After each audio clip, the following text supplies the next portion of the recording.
Unang-una, masabi ko yon na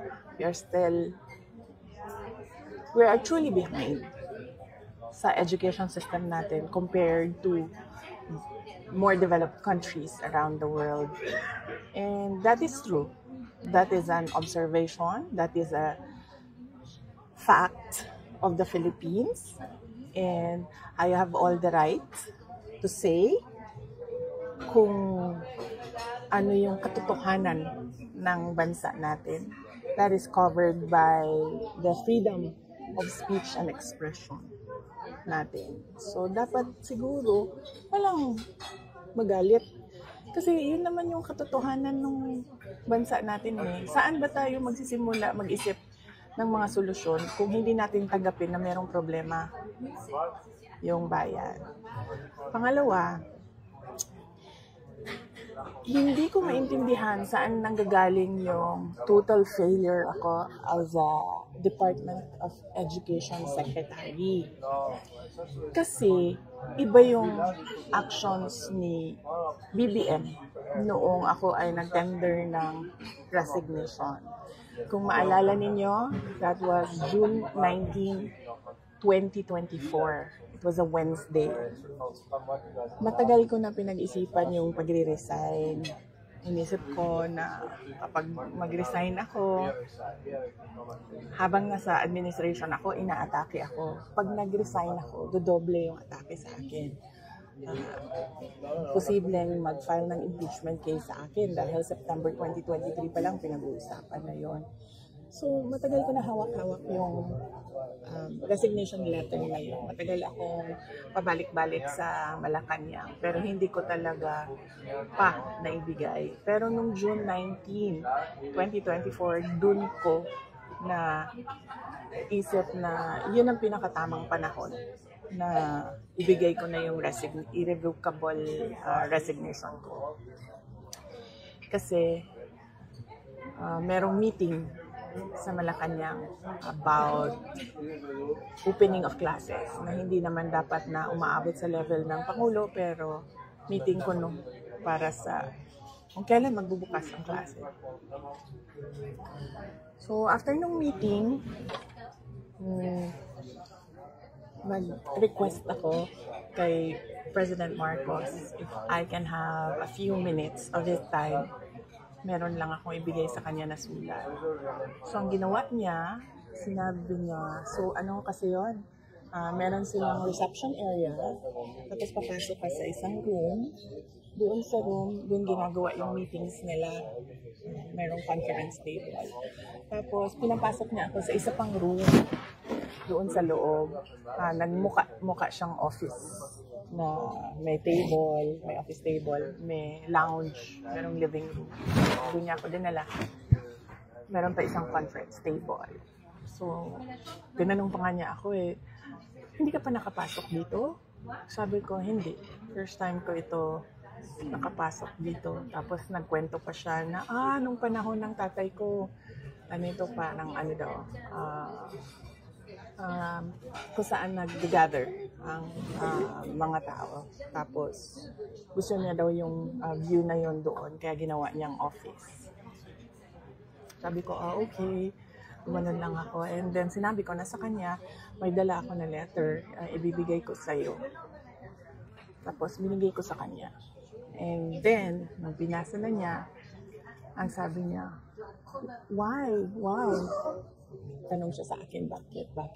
Tapos sinabi ko sa kanya, ayoko na pag-usapan kung bakit ako mag-resign. Para sa akin ba, kailangan pa ba itanong yun? Hindi mo ba nakikita kung ano yung ginagawa ninyo sa akin?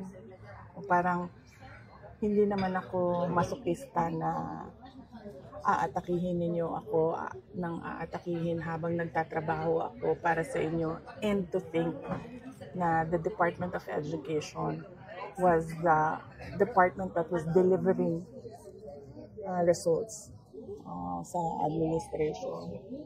So, hindi na kami. Sabi ko, ayaw kong pag-usapan. And then sabi niya, he tried to ask me to stay. Tapos sabi ko, ayoko na. And then, ang sunod niyang ginawa, inofera niya ako, may gusto ka ba na posisyon?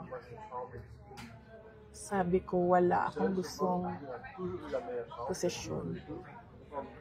Tapos ang sunod niyang sinabi sa akin, pwede ka bang tumulong sa midterm elections para sa mga senators?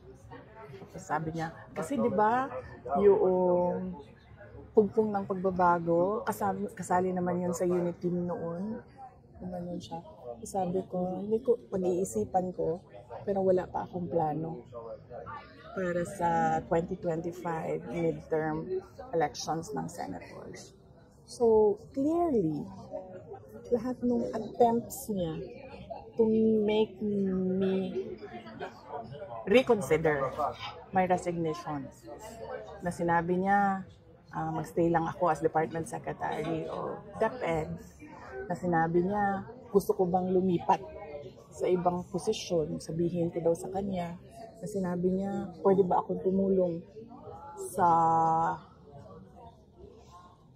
midterm elections ng 2025. So, hindi yun actions ng taong tumitingin as failure ako.